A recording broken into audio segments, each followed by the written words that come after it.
Hello friends, तो हम लोग देखेंगे आज डिसोसिएटिव एंड डिप्रेसिव डिसऑर्डर।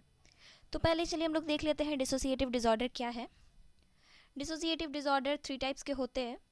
पहला है डिसोसिएटिव डिपर्सनलाइजेशन डिसऑर्डर, दूसरा है डिसोसिएटिव एमनीजिया, तीसरा है डिसोसिएटिव आइडेंटिटी डिसऑर्डर। तो पहला हम लोग देखते हैं डिसोसिएटिव डिपर्सनलाइजेशन डिसऑर्डर में हम लोग रियलिटी से बिल्कुल ही दूर हो जाते हैं। हमारे रियलिटी में क्या चल रहा होता है हमें कुछ भी पता नहीं चलता।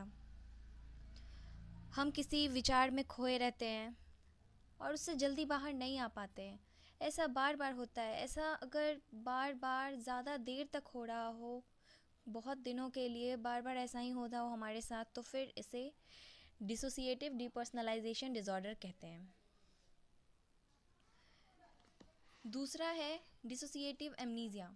डिसोसिएटिव एमनीजिया में हमारी मेमोरी लॉस हो जाती है। किसी मेडिकल ट्रीटमेंट के कारण हमारी मेमोरी लॉस अगर होती है तो उसे हम लोग डिसोसिएटिव एमनीजिया नहीं कह सकते, क्योंकि डिसोसिएटिव एमनीजिया में मेडिकल इंजरी का कोई हाथ नहीं होता है। अगर मान लीजिए किसी पेशेंट का मेडिकल ट्रीटमेंट चल रहा हो तो उस कारण से हमारे ब्रेन में जो इंजरी होती है उसे डिसोसिएटिव एमनीजिया नहीं कह सकते हैं। डिसोसिएटिव एमनीजिया में मतलब हमें कुछ भी याद ही नहीं होता। हम अपने आसपास की चीज़ों को भी जल्दी जल्दी भूलने लगते हैं। हमने अभी क्या किया, हमने अभी किससे बात की, हम अपने जान पहचान के लोगों का भी नाम वगैरह तक जल्दी भूलने लगते हैं। हमें पुरानी चीज़ें याद तो होती हैं बट नई चीज़ें याद नहीं होती हैं। थर्ड है डिसोसिएटिव आइडेंटिटी डिसऑर्डर।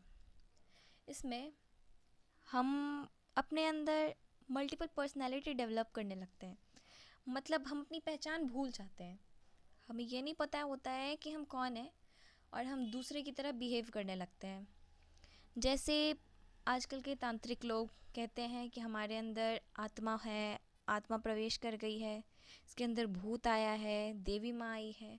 तो जो लोग भी मतलब बैठ के ये तांत्रिक वगैरह जो हैं कहते हैं कि इनके अंदर देवी माँ है, शक्तियाँ हैं, ये हैं वो हैं, तो ऐसा इसे बीमारी कहते हैं। ये एक मेंटल डिसऑर्डर है जिसे डिसोसिएटिव आइडेंटिटी डिसऑर्डर कहा जाता है। ठीक है, जैसे हम अपना पहचान भूल जाते हैं। कितनी सारी मूवीज़ आई होंगी ना, उन सब में दिखाता है कि जैसे आप लोग ये मूवी देख लीजिए, चंद्रमुखी मूवी। चंद्रमुखी मूवी में हम देखते हैं कि उसमें जो लड़की होती है चंद्रमुखी, वो मोंजोलिका होती है और वो एक मेंटल डिसऑर्डर से सफ़र कर रही होती है, जिसे सब लोग भूत का नाम देते हैं। ये जो बीमारी होती है जिसमें वो लड़की मेंटल डिसऑर्डर से सफ़र कर रही होती है, उसे हम लोग डिसोसिएटिव आइडेंटिटी डिसऑर्डर कहते हैं। अब नेक्स्ट हम लोग देखते हैं डिप्रेसिव डिसऑर्डर के बारे में। तो डिप्रेसिव डिसऑर्डर 3 टाइप्स के होते हैं। पहला है बाइपोलर 1, बाइपोलर 2 एंड थर्ड है साइक्लोथेमिया। तो बाइपोलर 1 में आ जाते हैं mania and depression. Mania and depression, mania उसे कहते हैं जिसमें एनर्जी लेवल हाई होता है।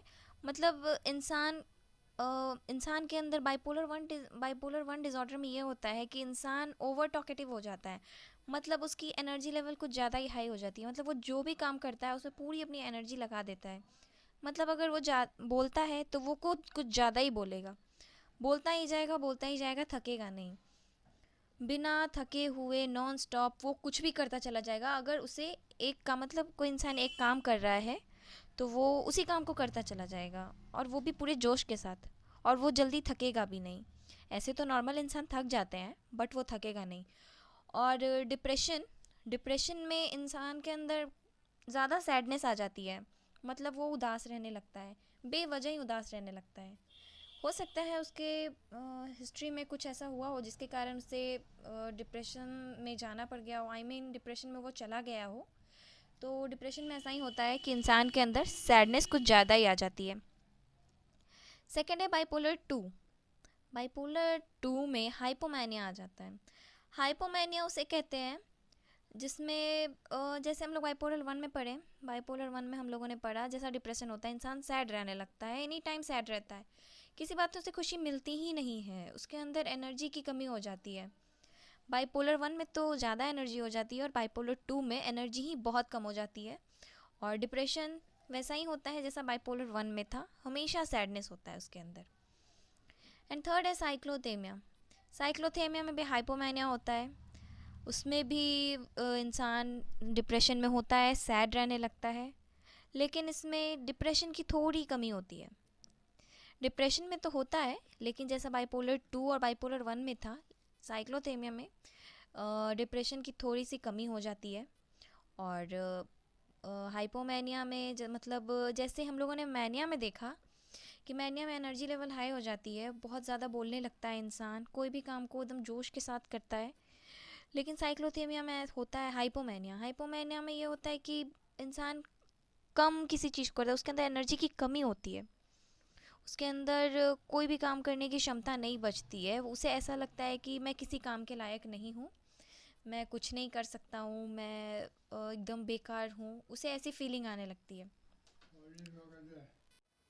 हम लोगों ने दो डिसऑर्डर्स के बारे में पढ़ा, पहला था डिसोसिएटिव एंड दूसरा था डिप्रेसिव। डिसोसिएटिव में हम लोगों ने, इन शॉर्ट में हम लोग देखते हैं कि डिसोसिएटिव में क्या होता है। डिसोसिएटिव में होता है कि हम लोग अपनी पहचान ही भूल जाते हैं, हमें कोई भी चीज़ ज़्यादा देर तक याद नहीं रहती है, हमें कोई भी चीज़ याद करने में परेशानी होती है, हम हमेशा मतलब हम दूसरों की तरह बिहेव भी करने लगते हैं, हम अपनी पहचान भूल कर ये नहीं सोचते हैं कि हम क्या हैं, बट हम दूसरों की तरह बिहेव करने लगते हैं। एंड डिप्रेसिव डिसऑर्डर में है कि हमारे अंदर मैनिया और डिप्रेशन ज़्यादा हो जाता है।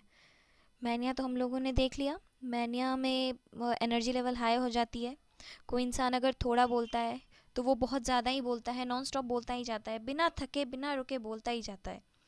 और कभी कभी एनर्जी की कमी हो जाती है, कभी डिप्रेशन की कमी हो जाती है, मतलब इंसान कुछ ज़्यादा ही सैड रहने लगता है, वो कभी खुश रहता ही नहीं है, बस यही होता है। तो अब हम लोग आगे के कुछ डिसऑर्डर्स हैं वो हम लोग अगली अगली वीडियो में देखेंगे।